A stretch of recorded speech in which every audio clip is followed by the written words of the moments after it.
Saudariku, selamat berjumpa kembali bersama saya, Pastor Yohanes Don Bosco CMF. Pada hari ini, Sabtu, tanggal 20 Februari tahun 2021, akan membagikan refleksi atas teks Lukas bab 5 ayat 27 sampai dengan 32. Kemudian, ketika Yesus pergi keluar, ia melihat seorang pemungut cukai yang bernama Lewi sedang duduk di rumah cukai.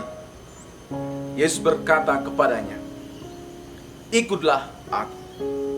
Maka berdirilah Lewi dan meninggalkan segala sesuatu, lalu mengikuti dia.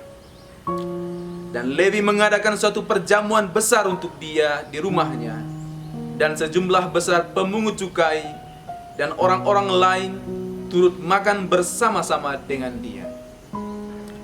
Orang-orang Farisi dan ahli-ahli Taurat bersungut-sungut kepada murid-murid Yesus, katanya, "Mengapa kamu makan dan minum bersama-sama dengan pemungut cukai dan orang berdosa?" Lalu jawab Yesus kepada mereka, katanya, "Bukan orang sehat yang memerlukan tabib, tetapi orang sakit. Aku datang bukan untuk memanggil orang benar, tetapi orang berdosa, supaya mereka bertobat." Demikianlah Injil Tuhan.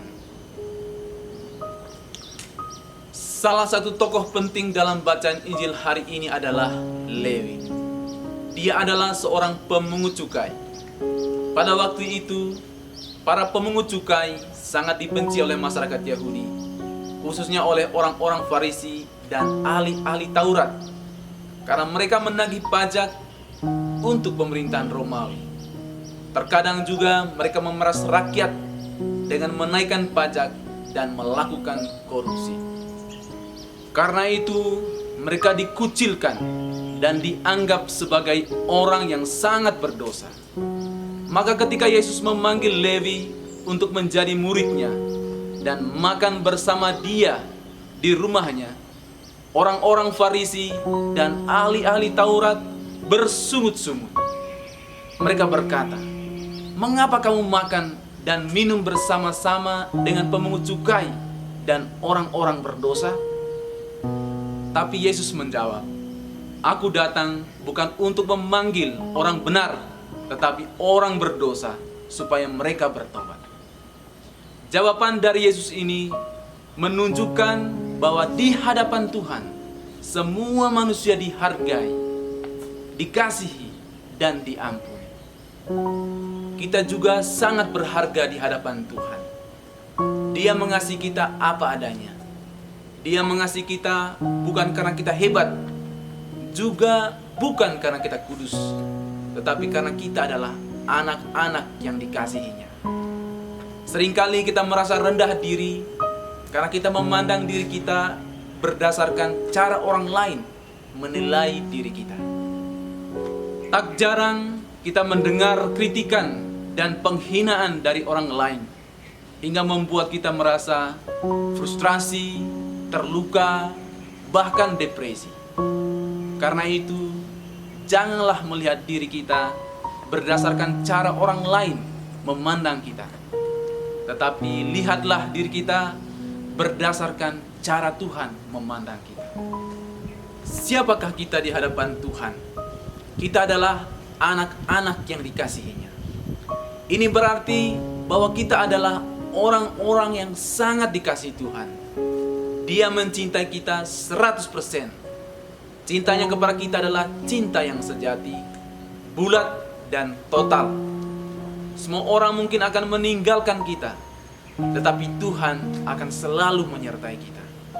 Semua orang mungkin tidak mau mendengarkan kita, tetapi Tuhan akan selalu setia mendengarkan kita, karena Dia sangat mengasihi kita.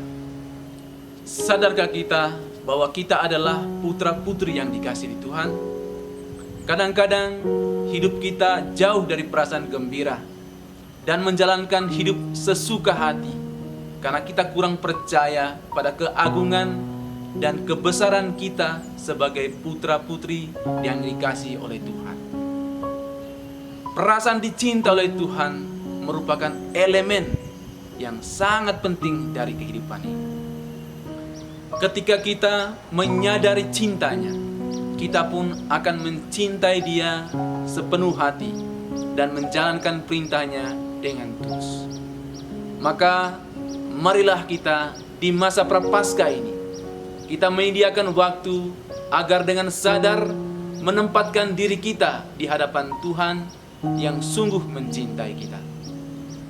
Lalu kita akan tenggelam dalam belas kasihan-Nya dan tergerak membagikan kasih-Nya itu kemanapun kita pergi.